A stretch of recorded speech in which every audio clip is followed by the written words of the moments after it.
I still remember the feeling of my heart pounding beneath my beige blazer as I stood in the back of Lexora Group's boardroom. The same boardroom where, just 3 days earlier, I had been told I was worthless. The executives, men and women who had passed me in hallways for 7 years without truly seeing me, were now staring at the screen in stunned silence.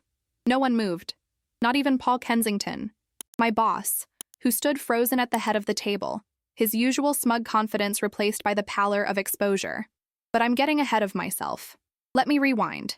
My name is Monica Sanders, and at 38, I thought I understood how the corporate world worked.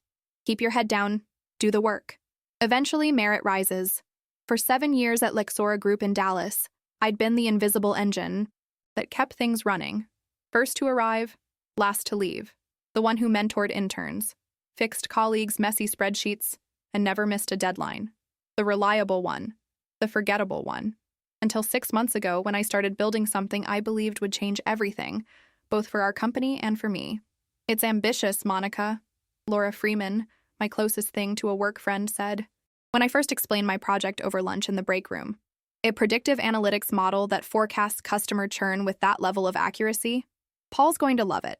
Paul Kensington, VP of Data Strategy and my direct supervisor for the past 3 years, had a reputation for 2 things: charm that dazzled clients and a talent for claiming credit. But I needed his approval to access the resources for this project, so I arranged a meeting. Interesting concept, he said, barely glancing at my proposal. But clients aren't asking for this. They will, I insisted, my voice steady despite my racing heart. When they see the potential ROI, they'll wonder how they ever lived without it. And with the MetCorp contract renewal coming up, MetCorp? Paul's eyes sharpened. MetCorp was our biggest potential client, worth millions if we landed them. You think this could help secure MetCorp? I nodded. Their biggest pain point is customer retention. This would address that directly. He leaned back, studying me as if seeing me for the first time. Fine, you have 2 months. But keep this quiet.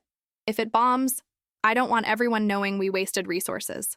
For the next 6 months, not the 2 he'd granted, I poured everything into this project. Nights, weekends. I built the model from scratch, tested it against historical data, refined it, and documented every step. The results exceeded even my expectations. When applied to anonymized MetCorp data, it predicted customer departure patterns with 87% accuracy, 3 months in advance. Enough time for intervention. Strategies. This is incredible, Laura whispered, looking over my shoulder at the final results. Monica, this could transform how we approach client services. Have you shown Paul yet? Tomorrow, I said, organizing my presentation materials. The executive pitch to MetCorp is next week. Perfect timing. That night, I couldn't sleep. After 7 years of invisibility, I finally had something undeniable. Something that would force them to see me. The next morning, I arrived early to find Paul already in his office. Unusual for him. Monica, perfect timing. Close the door. I sat across from him, sliding over my presentation folder. It's ready. The model works better than expected. I've prepared everything for the MetCorp pitch.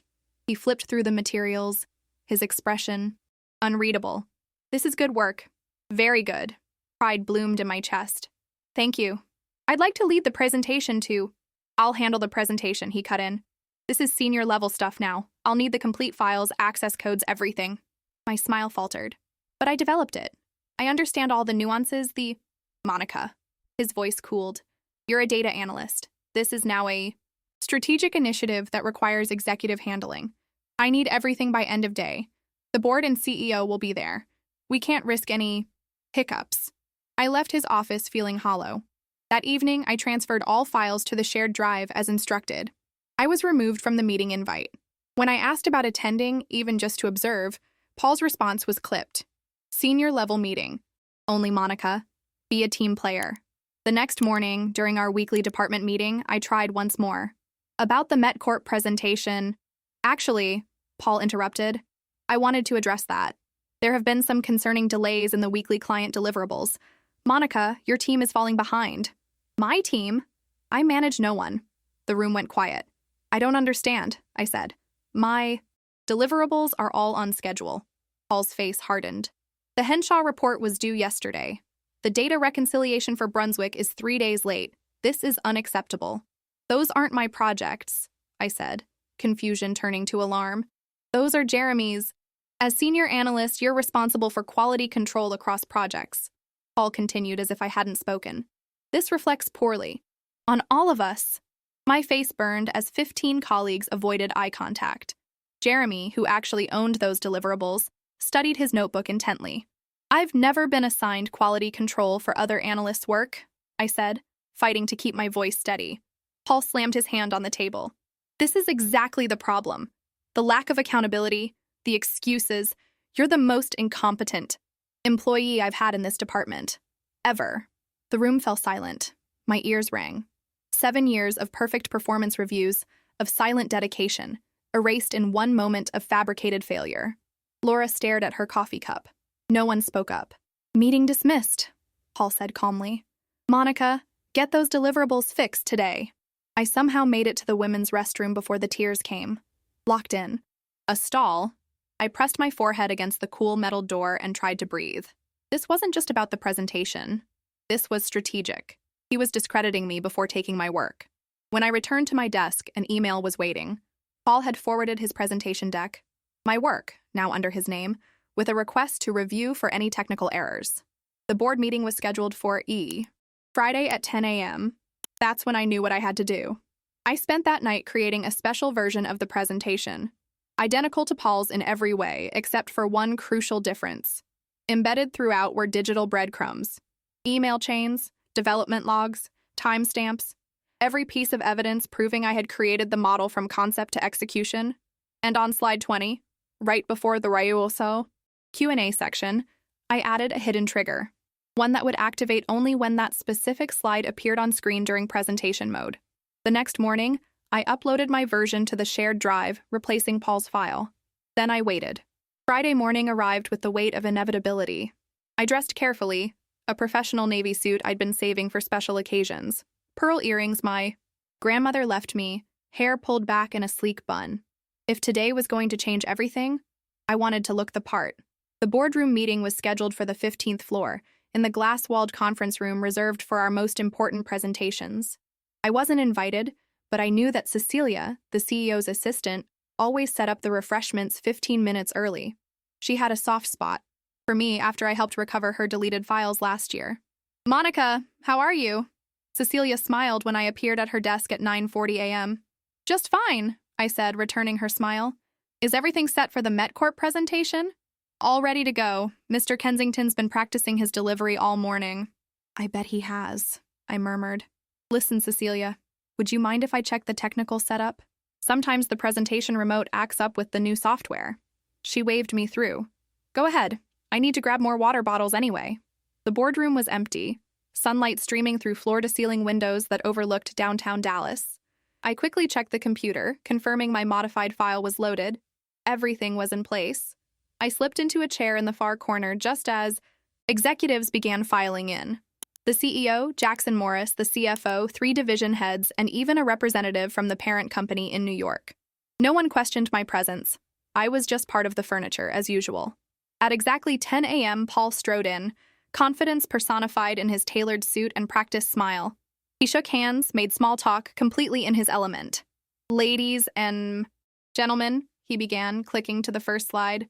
Today, I'm excited to present a groundbreaking innovation in predictive analytics, one that I've been developing for the past 6 months. My stomach tightened at the lie, but I kept my expression neutral. This proprietary model, he continued, will revolutionize how we approach customer retention for enterprise clients like MetCorp. Slide after slide, he presented my work as his own, the methodology I'd developed, the algorithms I'd refined through countless iterations, the testing protocols I'd designed. He fielded questions with rehearsed expertise, occasionally stumbling on technical details but recovering with charm. The executives were impressed. I could see it in their engaged postures, their thoughtful questions. This was working. Exactly as Paul had planned. His career would soar on the wings of my stolen labor. Until slide 20. And now, before we move to the implementation timeline, I want to address potential ROI scenarios, Paul said, clicking forward. The screen flickered. Instead of ROI projections, a new section appeared. Attribution and intellectual property acknowledgement. Paul froze, thumb hovering over the remote. This wasn't in his rehearsed deck. The slide displayed a timeline of the project's development, emails between Paul and me from the initial proposal, my access logs showing hundreds of hours of work, timestamps on code commits, and sequential drafts of the algorithm, all under my name. "What is this?" the CEO asked, leaning forward. Paul's mouth opened and closed. There must be some mistake. Wrong file. He frantically clicked the remote, but each new slide revealed more evidence. Screenshots of our conversations where he dismissed the project's potential, followed by his sudden interest once I mentioned MetCorp. Documentation showing my original concept. Even the meeting where he'd removed me from the invitation list. The final slide displayed a simple message. Created and, developed by Monica Sanders, data analyst. Unauthorized use, reported and timestamped. The room fell silent. Every eye turned to Paul, whose face had drained of color. Then the CEO turned to me, noticing me for perhaps the first time. "Ms. Sanders, would you care to explain?" I stood, smoothing my jacket, and walked to the front of the room. My heart hammered, but my voice remained steady. "Since I was excluded from the opportunity to present my own work, I figured I'd let the truth present itself," I said. "Every element of this predictive model, from concept to execution, was my creation. I have complete documentation, including Mr. Kensington's initial rejection of the project and his subsequent claim of ownership once its value became apparent." "This is outrageous," Paul sputtered, red-faced now. "She's my subordinate. All work done under my direction is company property under my leadership. Leadership requires more than taking credit, Mr. Kensington," I said quietly. "And yes, this work belongs to Lexora Group, which is why I'm presenting the evidence here to this leadership team, rather than walking out the door with it." The CFO, Angela Chen, who had always struck me as the most perceptive of the executive team, narrowed her eyes at Paul. "Did you create this model, Mr. Kensington? Yes or no?" Paul's throat bobbed. "I supervised its development as part of my—" "Yes or no," she repeated. The silence stretched. Paul looked around the room, finding no allies. "I guided the strategic direction," he finally said. "Ms. Sanders," the CEO turned to me, "we'll need to review all this evidence thoroughly, but I appreciate you bringing this to our attention directly." I nodded. "I've worked at Lexora for 7 years, Mr. Morris. I believe in what we do here. I just want recognition for my contributions." "Paul, wait outside, please," the CEO said. "We'll speak shortly." As Paul left, shoulders slumped, the energy in the room shifted. For the first time in 7 years, every person at that table was looking at me, really seeing me. "Now then," said Mr. Morris, "perhaps you should tell us about this predictive model from the beginning." I walked to the computer, reset the presentation to slide 1, and took a deep breath. It started 6 months ago with a question. What if we could predict customer departure patterns early enough to prevent them? For the next 30 minutes, I presented my work as it was meant to be presented, with passion, expertise, and complete ownership. The executives asked thoughtful questions that I answered with confidence born from hundreds of hours of development. When I finished, Angela Chen smiled for the first time. "Impressive work, Ms. Sanders. Truly impressive." "Indeed," agreed the New York representative. "This could be exactly what MetCorp needs. And frankly, what Lexora needs as well." The meeting concluded with handshakes and business cards exchanged. As everyone filed out, the CEO asked me to stay behind. "That took courage," he said once we were alone. "Not just today, but developing this model when your direct supervisor initially rejected it." I met his gaze. "I believed in the project, sir." "As you should have." He paused. "We'll need to address what happened here. There will be an investigation, of course. But in the meantime, I'd like you to lead the MetCorp presentation next week." I didn't hide my smile. "I'd be honored." "And Mrs. Sanders?" he added as I turned to leave. "We should discuss your future at Lexora. I suspect you've been overlooked for far too long." As I walked back to my desk, my phone buzzed with a text from Laura. "OMG, what happened? Paul just cleaned out his office." I didn't respond. Some revelations speak for themselves. The weekend passed in a blur of emotions. I alternated between exhilaration at finally being seen and anxiety about what Monday would bring. What if the CEO's words were just momentary damage control? What if Paul somehow twisted this around? 7 years of corporate life had taught me that justice wasn't always served, especially for those without power. By Sunday evening, my apartment was spotless. Stress cleaning had always been my coping mechanism. I'd prepared 3 different outfits for Monday, rehearsed potential conversations in the shower, and checked my work email 17 times despite an official directive to take the weekend to decompress. When Monday finally arrived, I chose the most confident outfit, a structured red dress with a black blazer, and arrived 30 minutes early. The office felt different somehow, as if the air itself had shifted. Or maybe I was the one who had changed. Stepping off the elevator, I immediately noticed Laura hovering near my desk, coffee cup in hand, anxiety written across her face. "Monica," she whispered urgently as I approached. "Everyone's talking about what happened. HR has been interviewing the team all morning. Paul's suspension is official." Suspension? I set down my bag, surprised. I had expected termination. Pending investigation. Laura glanced around nervously. "Look, I wanted to say..." "Monica Sanders?" A woman in a crisp suit appeared beside my desk. "I'm Diane Reynolds, head of human resources. We'd like to see you in conference room C." My stomach dropped. Despite my preparation, this felt ominous. "Of course." Laura squeezed my arm as I passed, mouthing, "Good luck." The conference room, usually reserved for client meetings, contained a small gathering. CEO Jackson Morris, CFO Angela Chen, and a man I recognized as Thomas Wright, the company's legal counsel. "Ms. Sanders, please have a seat." Mr. Morris gestured to the chair across from him. "Thank you for coming in today." I sat, back straight, hands folded. "Of course. We've spent the weekend reviewing the materials you presented," he began. "We've also interviewed several team members and examined communications between you and Mr. Kensington." I nodded, waiting. "The evidence is unambiguous," Angela Chen said, her expression serious but not unkind. "What Mr. Kensington attempted was intellectual theft, compounded by workplace harassment and creation of a hostile environment when he publicly berated you on false grounds." Relief flooded through me. They believed me. "Mr. Kensington has been placed on administrative leave," Mr. Morris continued. "His employment status will be determined after our investigation concludes, but I'll be frank, his return is unlikely." The lawyer cleared his throat. "Ms. Sanders, we want to acknowledge the seriousness of what you experienced. The company failed you in multiple ways, and for that, we apologize." An apology. From Lexora's leadership. 7 years, and this was the first time I'd heard those words. "Thank you," I said. Simply.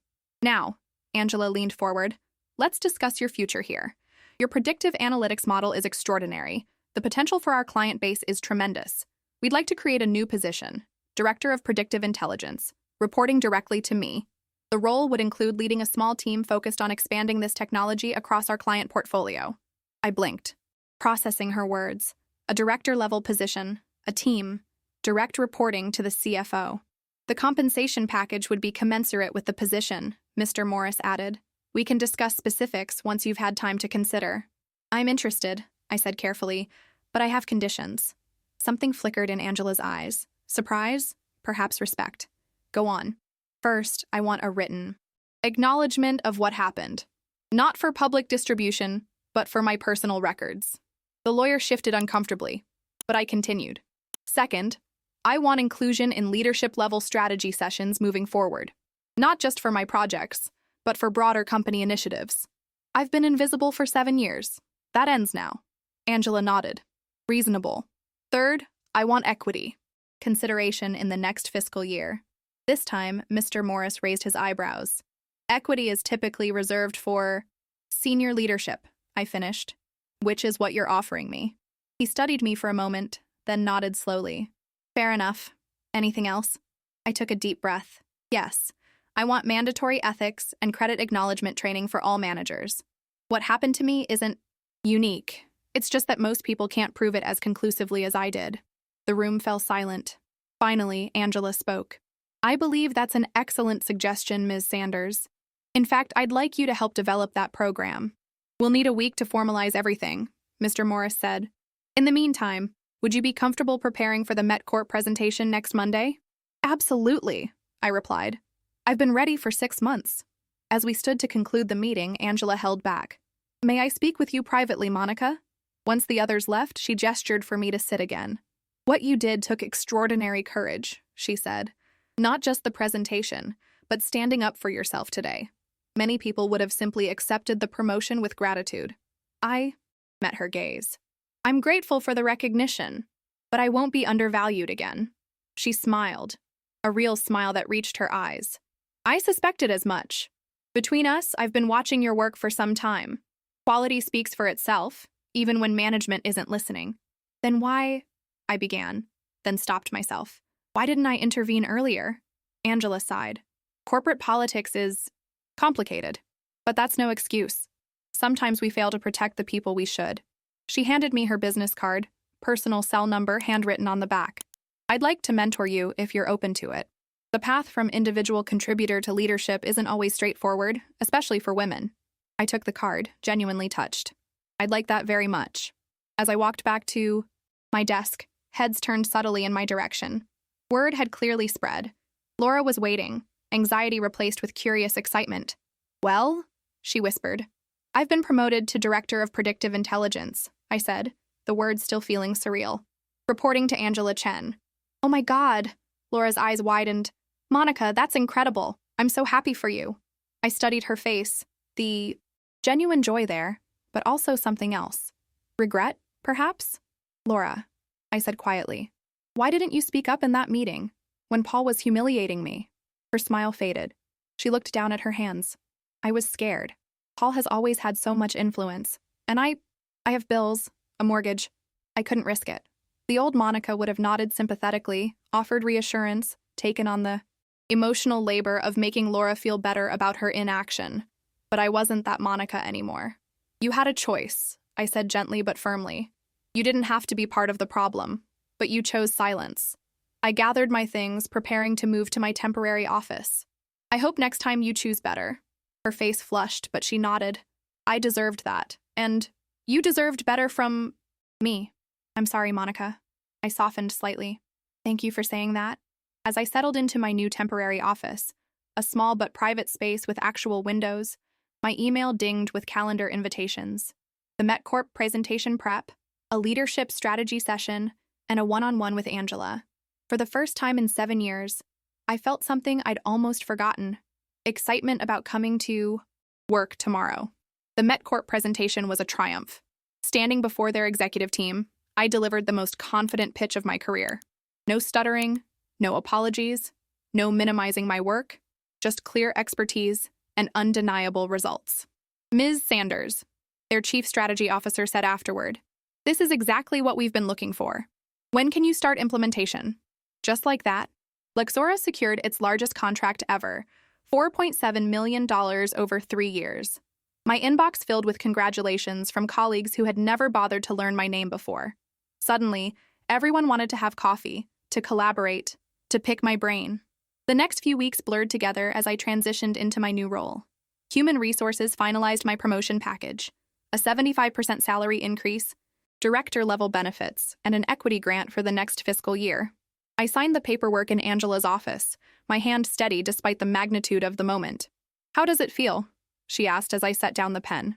"Surreal," I admitted. 7 years of invisibility, and now this. "Not invisibility," she corrected. "Foundation building. You couldn't have created that model without those years of experience." I considered this. Maybe. But I could have been recognized for my contributions all along. "True," she conceded. "And that's why the ethics training program is so important. The first session is scheduled for next month, by the way. The board unanimously approved it." My new office on the executive floor was being renovated, so I continued working from the temporary space. Morning, I arrived to find something new. Emails from potential clients who had heard about the MetCorp success, meeting invitations from department heads seeking collaboration, even a handwritten note from the CEO's assistant saying she was so happy to see you where you belong. One Tuesday morning, 3 weeks after the boardroom revelation, I was reviewing applicant resumes for my new team when a notification appeared on my screen. Paul Kensington has been removed from the company directory. So it was official. The investigation had concluded. Paul was gone. I sat back in my chair expecting satisfaction or perhaps vindication. Instead, I felt a strange emptiness. Not regret, he'd earned his fate, but a hollowness where anger had lived for so long. Without it, who was I now? A knock on my door interrupted these thoughts. It was Jeremy, the analyst whose missed deadlines Paul had tried to pin on me. "Monica, do you have a minute?" "Sure." I gestured to the chair across from me. "What's up?" Jeremy fidgeted nervously. I wanted to apologize for not speaking up in that meeting when Paul blamed you for my projects. I was terrified of losing my job. I studied him. Young, probably supporting a family, genuinely remorseful. I understand fear, Jeremy, I said finally. But silence enables people like Paul. I know. He nodded, eyes downcast. I've been thinking about it a lot. What you did was incredible. Standing up to him like that. I smiled slightly. Sometimes you have to speak through the system, loud enough that even the boardroom can't ignore you. After he left, I opened my email to find a message from an unfamiliar address. The subject line read, "Long overdue apology." It was from Paul. My finger hovered over the delete button, but curiosity won out. I clicked. Monica, I don't expect forgiveness, nor do I deserve it. What I did was inexcusable. Taking credit for your work, attempting to discredit you, creating a hostile environment. There's no justification. The investigation revealed patterns I'm not proud of. This wasn't an isolated incident, though never before at this scale. I've been forced to confront uncomfortable truths about my management style and ethics. I'm writing not to request anything from you, but simply to acknowledge the harm I caused and to inform you that I'm seeking help to understand why I felt entitled to others. Work and recognition. Lexora is better with you in leadership. Paul. I read it twice, searching for manipulation or self-pity. Finding none, I closed the email without replying. Some bridges remain burned, and that's as it should be. Later that afternoon, Angela invited me to join her for the quarterly leadership lunch, an exclusive gathering I'd only heard about in hallway whispers. Everyone's eager to hear about your team-building plans, she said as we walked to the executive dining room. The MetCorp's success has created quite a buzz. The room fell quiet as we entered. 12 department heads seated around a gleaming table, all eyes on me. My throat tightened momentarily, imposter syndrome flaring despite everything. Angela squeezed my arm discreetly, a silent reassurance. Everyone, she announced, I believe you all know Monica Sanders, our new Director of Predictive Intelligence. David Chen, VP of Client Relations, stood to pull out my chair. The woman of the hour. Monica, I've been telling everyone how brilliant that MetCorp presentation was. We're all eager to hear how you developed the model, added Rebecca Williams from marketing. The potential applications are fascinating. Just like that, I was welcomed into a circle that had existed adjacent to me for 7 years. As lunch progressed, I found myself engaged in substantive conversations about strategic initiatives, my expertise not just acknowledged, but actively sought. Monica, the CEO called from the head of the table, I'd like you to present at the shareholder meeting next quarter. Your work exemplifies the innovation we want to highlight. Heads nodded in agreement. No one questioned my belonging. No one looked surprised at my inclusion. The transformation was complete. Walking back to my office afterward, I passed the open door of my old cubicle, now occupied by a new hire who smiled nervously as I passed. I remembered sitting there making myself small, convinced that hard work alone would eventually be recognized. My phone buzzed with a text from Angela. First executive strategy session tomorrow, 9 a.m. Bring your predictive model expansion plan. This is your moment. Own it. I smiled, typing back, ready. And I was. Ready to lead differently than I'd been led. Ready to ensure that quiet brilliance would never again be overshadowed by loud mediocrity. Ready to transform. Not just my career, but the culture that had nearly extinguished my light. The quiet data analyst who had stood in the background for 7 years was gone. In her place stood a leader who understood both power and its absence. And that made all the difference. 1 month into my new role, the rhythm of leadership was becoming familiar. My team, 3 data scientists and 2 analysts I'd handpicked, from a pool of eager applicants, had settled into our newly renovated office space on the executive floor. The glass-walled conference room that had once intimidated me was now where I held weekly strategy sessions, my voice confident as I guided discussions. The MetCorp implementation is exceeding benchmarks, I explained to my team one Tuesday morning. Their customer retention has increased by 14% in the first month alone. Eliza Chen, a brilliant data scientist I'd poached from our R&D department, nodded approvingly. The real-time dashboard you designed for their executives is getting rave reviews. They're actually using it daily. Which brings me to our next opportunity, I continued, pulling up a presentation on the wall screen. Vertex Industries has expressed interest in a customized version of our model. Vertex? James Kennedy, our youngest analyst, looked up sharply. They're one of the biggest manufacturing conglomerates in the country. Exactly, I smiled. And potentially our largest client yet. Their CEO reached out personally after hearing about our work with MetCorp. The energy in the room shifted. Excitement mingled with determination. We spent the next hour mapping out a strategy for Vertex, each team member building on ideas with a collaborative spirit that would have been unimaginable under Paul's leadership. As we wrapped up, I noticed a notification on my phone. An email from New York University Business Review requesting an interview about innovative leadership in data analytics.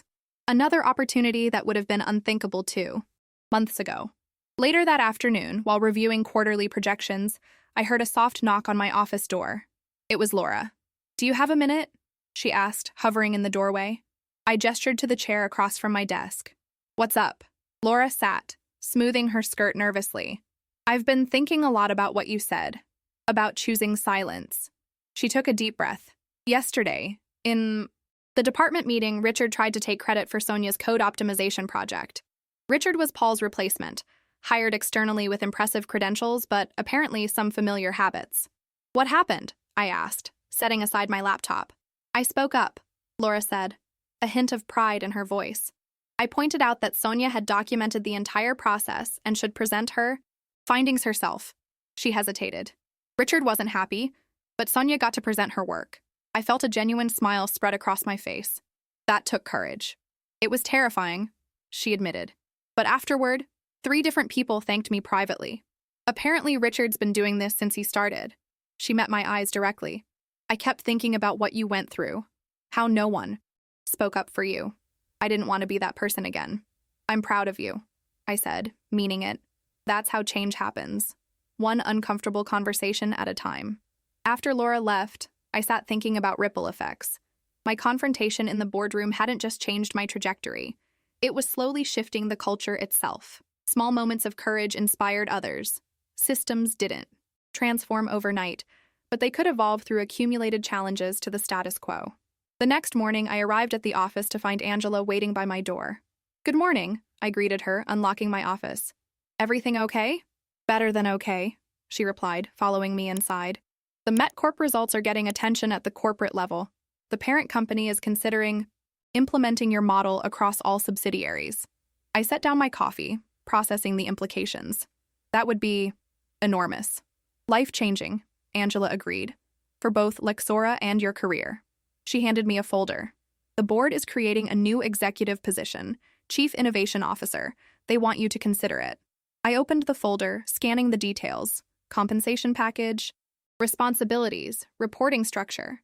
It would place me on the executive leadership team, with significant influence over company strategy. "This is unexpected," I managed, though it felt inadequate. Angela smiled. "Is it? You've revolutionized our approach to data analytics, secured our largest client ever, and built a team that's already expanding your methodology across sectors. The board recognizes exceptional talent when they see it." "When would this take effect?" I asked, still absorbing the reality of what she was offering.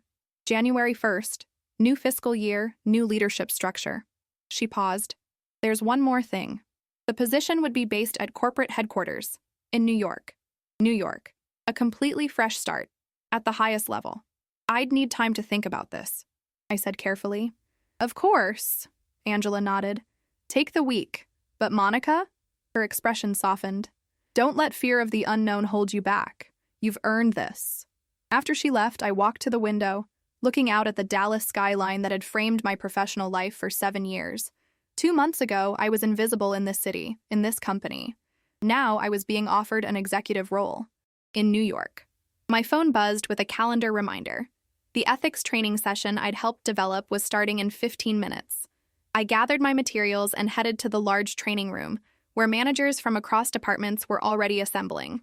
As I set up the presentation, the room gradually filled. Familiar faces and new ones, all required to attend by a corporate directive that had stemmed directly from my experience with Paul. "Good morning," I began once everyone was seated. "I'm Monica Sanders, Director of Predictive Intelligence. Today we're discussing ethical leadership and appropriate attribution of work." Scanning the room, I noticed Richard, Laura's new boss, slouched in the back row, checking his phone discreetly. Several seats away, Jeremy sat attentively, notebook open. We'll start with a scenario, I continued. A team member develops an innovative solution. Their manager presents it to leadership without acknowledging the original creator. What ethical principles are violated? Hands raised. Discussion flowed. Even Richard eventually engaged, perhaps recognizing himself in the scenarios we explored. By the end of the session, the energy in the room had transformed from obligatory attendance to genuine reflection. Several managers approached me afterward, sharing their own experiences or asking follow-up questions. As the room emptied, I noticed Jeremy lingering by the door. "That was really powerful," he said when I approached, "especially coming from someone who lived through it." "Thank you," I replied. "Did it resonate with your, experience?" He nodded. "More than I expected. I've been thinking a lot about visibility lately, how some people have to fight for recognition, while others receive it automatically. It's a broken system," I acknowledged. "But systems can change when enough people decide they should." "That's why your story matters," Jeremy said earnestly. "People are still talking about what happened in that boardroom. It's becoming something of a legend at Lixora." I laughed softly. "Legends tend to grow with retelling." "Maybe," he shrugged. "But the core truth remains. You stood up for yourself in a way that changed things for others too." As I walked back to my office, I reflected on his words. My private act of resistance had become something larger, a watershed moment that people referenced when discussing workplace ethics. The narrative had transcended my personal experience to become a shared touchstone. On my desk, the New York offer waited. A new city, a C-suite position, the ultimate validation of my worth. Yet something held me back from immediate acceptance. Not fear, exactly. More a sense that my work in Dallas wasn't finished. The culture shift I'd helped initiate was still fragile, still taking root. I picked up the phone and dialed Angela's extension. "I'd like to discuss some modifications to the offer," I said when she answered. "I believe I can serve as Chief Innovation Officer from our Dallas office, at least initially. The transformation we've started here needs consistent leadership to fully embed." Angela was quiet for a moment. "The board will want to hear your rationale. Can you prepare something for tomorrow's call?" "Absolutely," I replied. "I already have some thoughts on how we can structure this to benefit both locations." After hanging up, I opened a new document and began outlining my vision, not just for my career, but for Lixora's future. The path forward wasn't about escaping to a new environment, but transforming the one I already knew, intimately. Sometimes true power lies not in walking away, but in staying to rebuild. The boardroom felt different this time. I sat at the table rather than standing nervously in the back, my presentation materials arranged neatly before me. The same executives who had witnessed Paul's downfall 2 months ago now waited to hear my counterproposal to their New York offer. "Thank you for considering my perspective," I began, meeting each gaze directly. "I'm honored by the Chief Innovation Officer position and fully committed to serving in this capacity. However, I believe remaining based in Dallas, with regular New York visits, would best serve our strategic goals." I outlined my reasoning, the momentum we'd built with the Dallas-based innovation team, the cultural transformation still underway, the relationships with Southern region clients like MetCorp that benefited from local leadership. Additionally, I continued, establishing the CIO position in Dallas, rather than New York, sends a powerful message about Lixora's commitment to distributed leadership. Innovation doesn't only happen at headquarters. The board president, Eleanor Winters, a formidable woman who rarely revealed her thoughts through expression, studied me thoughtfully. "You're declining a prestigious position at corporate headquarters. Most would consider that career suicide." "Not declining," I clarified. "Reimagining. The traditional corporate ladder assumes everyone wants to climb in the same direction. I'm proposing we build bridges instead." A smile flickered across Eleanor's face. Boldly stated, "Ms. Sanders." The discussion that followed was vigorous. Concerns raised about physical presence at executive meetings, questions about team management across locations, debates about client expectations. I addressed each point methodically, presenting data on successful distributed leadership models and proposing concrete solutions for potential challenges. When the call concluded an hour later, Eleanor delivered the verdict. "Your proposal is approved, Ms. Sanders. Effective January 1st, you'll assume the role of Chief Innovation Officer, based primarily in Dallas with bi-monthly New York residency periods. Congratulations." "Thank you for your trust," I replied, maintaining professional composure despite the exhilaration bubbling inside. After the call, Angela stayed behind, beaming with pride. "That was masterful, Monica. I've never seen anyone successfully negotiate with Eleanor Winters on executive positioning. I believe in what I proposed, I said simply. That's why it worked, she nodded. Authenticity carries weight that political maneuvering never will. She gathered her notes. Let's celebrate. Dinner tonight? We settled on a quiet restaurant downtown, away from the usual corporate haunts. Over wine and excellent food, our conversation drifted from professional to personal. Angela shared stories of her early career struggles as one of few women in finance leadership, while I spoke about my Midwestern upbringing and how it shaped my work ethic. Can I ask you something personal? Angela said as dessert arrived. After everything with Paul, the public humiliation, the stolen credit, why didn't you leave? Most people would have walked away with a settlement and a fresh start elsewhere. I considered the question carefully. Partly because leaving would have felt like surrender, but mostly because I believed Lixora itself wasn't the problem. The system was the problem, Angela nodded. And systems don't change if everyone who recognizes their flaws walks away, I continued. Someone has to stay and do the uncomfortable work of transformation. Angela raised her glass. To uncomfortable transformation, then.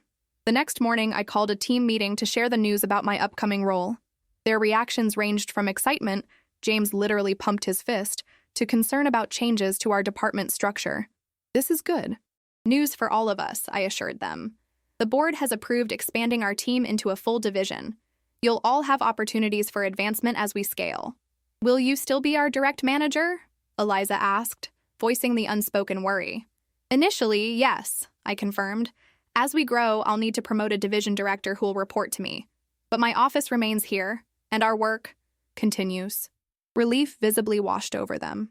We spent the rest of the meeting mapping out expansion plans, their enthusiasm building as they recognized the career paths opening before them. Later that afternoon, I was reviewing the quarterly forecast when my assistant buzzed through. Ms. Sanders? There's someone here to see you. She doesn't have an appointment. I checked my calendar, noting a free hour before my next meeting. Who is it? Sarah Kensington. She says it's important. Kensington. Paul's wife. We'd met briefly at company functions over the years. A tall, elegant woman who'd always been politely distant. Send her in, I said, curious despite my reservation. Sarah entered, immaculately dressed as always, but with subtle signs of strain around her eyes. Thank you for seeing me, Monica. I know this is unexpected. Please, sit. I gestured to the chair across from me. How can I help you? She settled into the seat, back straight, hands clasped tightly in her lap. I wanted to speak with you directly, about Paul, about what happened. I maintained a neutral expression, waiting. First, I want to be clear that I'm not here to defend his actions, she said firmly.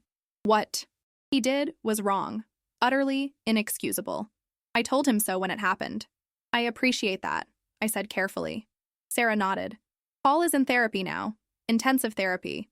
The investigation revealed a pattern of behavior that, she paused, composing herself, that I wasn't fully aware of, or perhaps didn't want to see.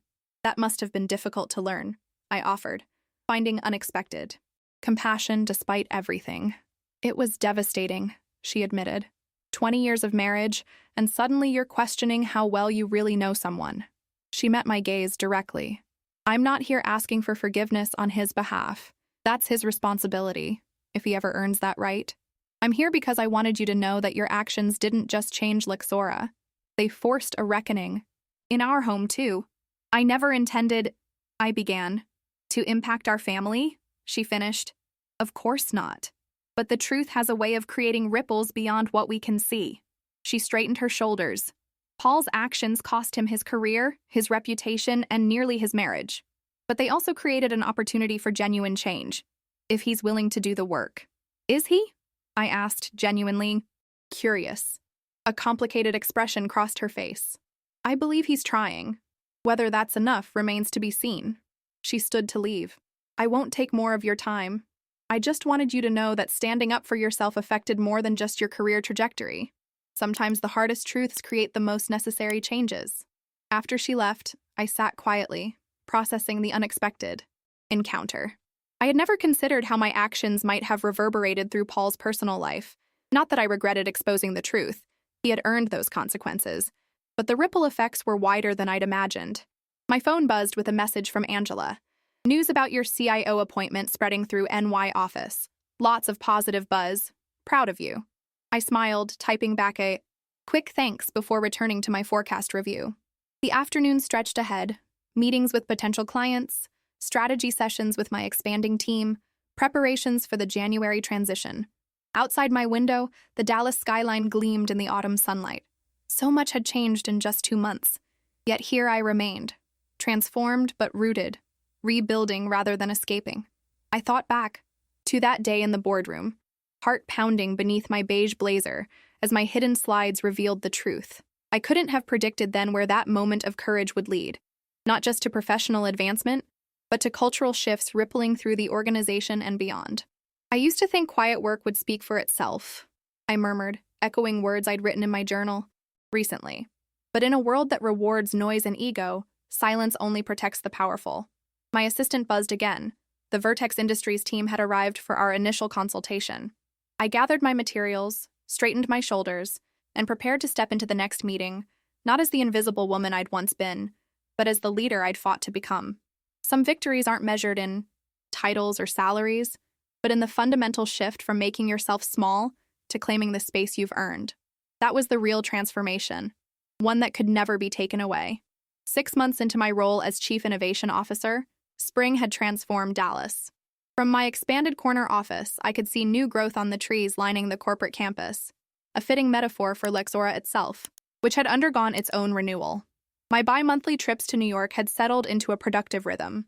The initial skepticism from headquarters executives had gradually transformed into respect, particularly after our predictive analytics division exceeded quarterly targets by 37%. The board is impressed, Eleanor Winters had told me during our last executive meeting. Your distributed leadership model is proving more effective than anticipated. Today marked a significant milestone, the official launch of our ethics certification program.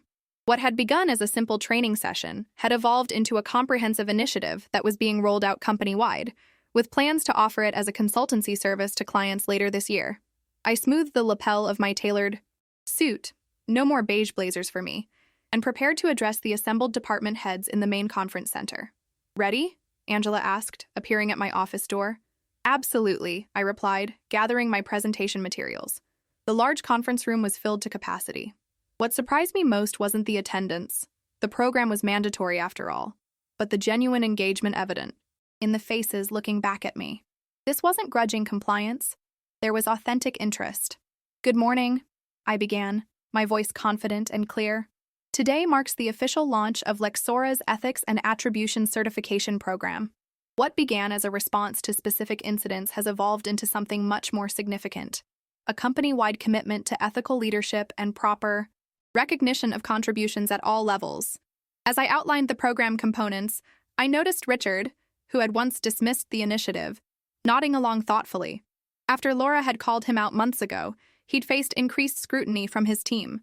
Rather than doubling down, he'd surprisingly embraced the feedback, gradually shifting his management style. Ethical leadership isn't just morally right, it's good business, I continued.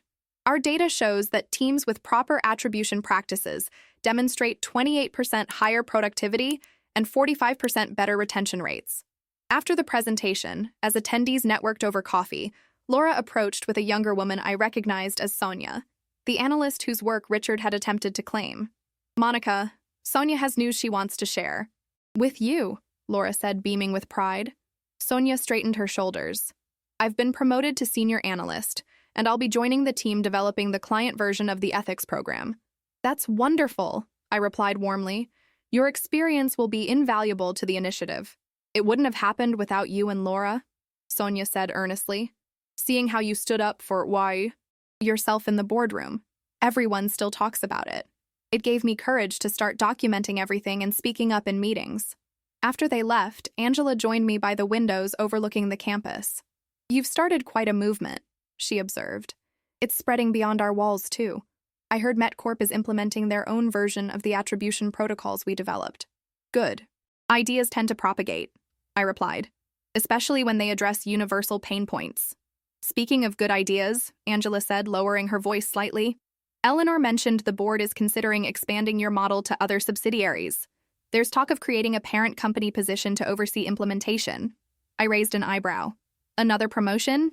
I've barely settled into this. One, Angela laughed. That's what happens when you consistently exceed expectations. But don't worry, this would be at least a year out. They know better than to rush you now. That evening, I hosted a small dinner at my new downtown apartment for my core team. After months of intense work expanding our division, they deserved recognition and celebration. To the most innovative team at Lexora, I toasted, raising my glass as we gathered around the dining table. Your brilliance makes my job both challenging and rewarding. James, Eliza, and the others raised their glasses in return. The conversation flowed easily, touching on ongoing projects, future initiatives, and the occasional personal anecdote. These people had become more than colleagues. They were partners in transformation. I have an announcement, Eliza said during dessert. I've been invited to present our retail implementation case study at the National Analytics Conference in Chicago. Congratulations echoed around the table. That's the presentation you developed with the summer interns, right? I asked. Eliza nodded. Yes, and I've listed them as co-presenters, following your example about proper attribution. The Monica method, James joked, though his eyes were serious. That's what they're calling it in other departments, documenting everything, ensuring credit flows appropriately. I felt a rush of emotion. Not pride exactly, but something deeper. The changes I'd fought for were taking root, spreading organically through the organization in ways I couldn't have orchestrated.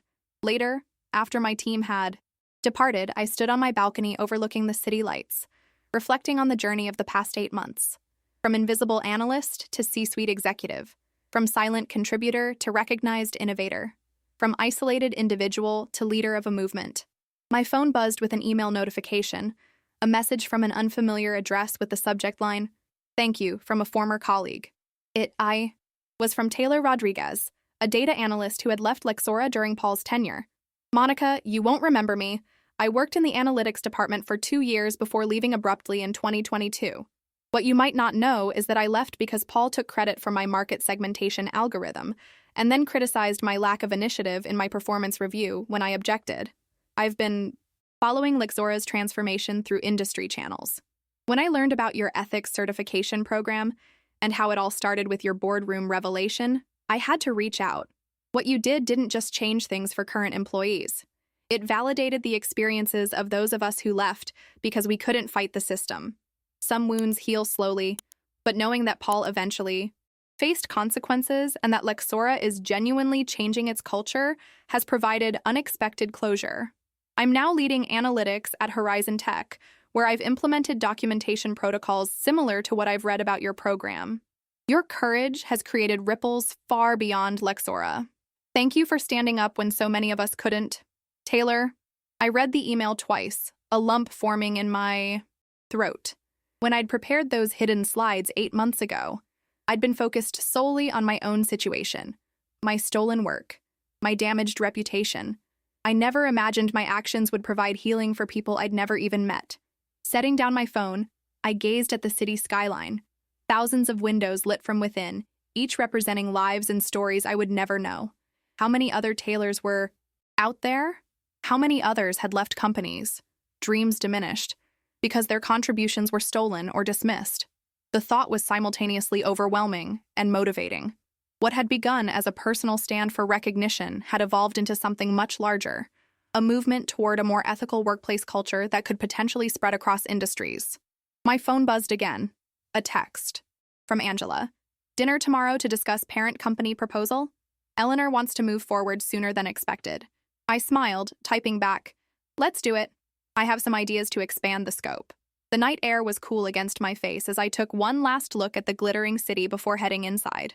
Tomorrow would bring new challenges, new opportunities to reshape systems that had long privileged the loud over the competent, the entitled over the deserving. The quiet analyst who had stood trembling in the boardroom was gone forever. In her place stood a leader who understood that true power came not from titles or authority, but from the courage to speak truth through systems designed to silence it. And that was a lesson worth spreading, one boardroom at a time. 1 year to the day after that fateful boardroom presentation, I stood at the podium in Lexora's largest conference center, addressing an audience that extended far beyond our company walls. Executives from sister corporations, industry leaders, and even a few competitors had gathered for the first annual Ethics in Leadership Summit, an initiative born from our internal program that had gained unexpected traction across the business community. "Welcome," I began, surveying the attentive faces. "A year ago, I stood in a boardroom not far from here, facing a choice that many of you have encountered. Remain silent when your work is stolen and your character attacked, or risk everything by speaking up." The room was perfectly still, hundreds of eyes fixed on me. The story of what happened that day has been told many times, often with embellishments that make me sound braver than I felt. I continued with a small smile. The truth is, I was terrified, but I had reached a point where the cost of silence finally outweighed the risk of speaking up. I outlined the journey from that initial confrontation to the comprehensive ethics initiative now being adopted by companies across the country. Not just attribution protocols, but structural changes designed to elevate quiet contributors and dismantle systems that rewarded theft of intellectual property. Today, I'm proud to announce that Lexora Group is establishing the Innovation Attribution Foundation, with initial funding of $3 million, I revealed to murmurs of approval. This foundation will provide resources, training, and legal support to individuals and organizations committed to ethical leadership practices. After the keynote, as attendees networked throughout the venue, I found myself approached by a steady stream of people sharing their own stories, moments when they'd been silenced, overlooked, or had their work claimed by others. Some had found resolution. Many had simply left their positions, carrying invisible wounds of professional betrayal. "Your story gave me courage," one young woman told me, her eyes bright with emotion. "I documented everything like you did, and when my manager tried to present my research as his own, I was prepared." The VP recognized the truth immediately. These conversations continued throughout the day, each one reinforcing what I'd come to understand. My experience wasn't exceptional. It was merely exceptionally well documented. During the afternoon break, I stepped outside for fresh air and found Angela waiting near the garden. "Quite a turnout," she observed, falling into step beside me. "Eleanor is impressed. The parent company CEO cornered her earlier to discuss expanding the foundation's scope internationally." "That would be remarkable," I replied, genuinely moved by the possibility. Angela studied me carefully. "Are you happy, Monica, with all of this?" The question caught me off guard with its simplicity. Was I happy? The past year had brought professional success beyond anything I'd imagined. The CIO position, recognition across the industry, invitations to speak at prestigious conferences, even a profile in Business Week highlighting my journey. From invisible analyst to ethical leadership pioneer. "I'm fulfilled," I answered thoughtfully. "Not by the titles or recognition, but by the changes I'm seeing. Real, sustainable changes in how people work together. That's what makes you different." Angela nodded. "For you, this was never about personal advancement. Though I don't mind that part," I added with a smile. We shared a laugh, before heading back inside for the final panel discussion. A conversation about structural barriers to recognition that disproportionately affect women and minorities in corporate settings. As the summit concluded and attendees began departing, I noticed a familiar face hovering near the exhibition area. Laura, looking somewhat out of place among the executives. "I didn't know you were attending," I said, approaching her. "I registered last minute," she admitted. "I wanted to hear your keynote." We hadn't spoken much in recent months. After her promotion to team lead in client services, our paths rarely crossed professionally. "What did you think?" I asked. "It was powerful," she said sincerely. "Especially the part about silence as complicity." She hesitated. "I've been thinking a lot about our conversation last year when you said you hoped I'd choose better next time." I nodded, remembering. "I have been," she continued. "Choosing better, I mean. It's not always easy, but..." She straightened her shoulders. "I've found my voice." "I'm glad to hear that," I replied warmly. "Actually, that's partly why I came today. I've been developing a mentorship program for junior analysts, teaching them documentation practices and how to navigate attribution challenges. I was hoping you might speak to the group sometime." "I'd be honored," I said, genuinely touched by her initiative. "Send me the details." As the venue emptied, I gathered my materials and prepared to leave. My phone buzzed with a notification, an email from Eleanor Winters confirming our meeting the following week to discuss the global expansion of the ethics program. Outside, the spring evening was mild, the setting sun casting long shadows across the corporate campus. I decided to walk back to my office rather than taking the shuttle, enjoying the quiet moment amid an intensely public day. Passing the main building, I glanced up at the boardroom windows. the same room where everything had changed a year ago. I could almost see myself standing there, trembling but determined, as my hidden slides revealed the truth. In the lobby, I nodded to the security guard and took the elevator to the executive floor. My office, once Paul's, now reflected my own aesthetics.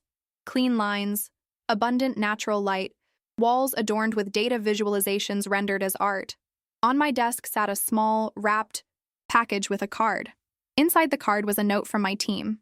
1 year of visible leadership. Thank you for showing us the way. The package contained a crystal paperweight, etched with a simple phrase, "Truth speaks through systems." I smiled, placing it prominently on my desk before settling in to review tomorrow's agenda. A video call with New York headquarters, a strategy session with my expanding team, a lunch meeting with potential partners for the foundation. As twilight deepened outside my windows, I reflected on the journey, not just my professional advancement, but the profound shift in how I moved through the world. No longer shrinking, no longer accepting invisibility as the price of peace. I had learned that standing in one's truth, while initially terrifying, ultimately creates space for others to do the same. My phone rang, the lobby security desk. "Ms. Sanders, there's a Ms. Sarah Kensington here to see you. She doesn't have an appointment but says it's important." I hesitated only briefly. "Send her up." Minutes later, Sarah entered my office as elegantly composed as always, though perhaps with new lines around her eyes. "Thank you for seeing me," she said. "I was at the summit today. Your keynote was remarkable." "Thank you," I replied, gesturing for her to sit. "What can I do for you?" "I wanted you to know that Paul and I are divorcing," she said directly. The therapy helped him understand his patterns, but some breaches of trust can't be repaired. I nodded, unsure how to respond. "He's teaching now," she continued. "Ethics in business." Ironically enough, I believe he's finally found his authentic path. "I'm glad to hear that," I said sincerely. "The world needs more voices like yours, Monica," Sarah said, rising to leave. "Voices that speak truth, even when systems are designed to silence them." After she departed, I sat quietly at my desk, watching darkness fall over the city. From invisible analyst to industry leader in ethical practices. From silent acceptance to vocal advocacy. From isolation to community. The journey wasn't what I'd planned or expected, but it had led exactly where I needed to go. I opened my journal and wrote the words that had become something of a personal mantra. I used to think quiet work would speak for itself, but in a world that rewards noise and ego, silence only protects the powerful. Sometimes you have to speak through the system, loud enough that even the boardroom can't ignore you. And when you do, you create space for countless others to find their voices too. Closing the journal, I gathered my things and prepared to head home. Tomorrow would bring new challenges, new opportunities to reshape systems from within. But tonight I would rest in the knowledge that sometimes the most powerful acts of courage create ripples that continue long after the initial stone is cast. The quiet analyst who had once made herself small to accommodate others' egos was gone forever. In her place stood a leader who understood her worth and was committed to helping others recognize theirs. And that, perhaps, was the greatest transformation of all.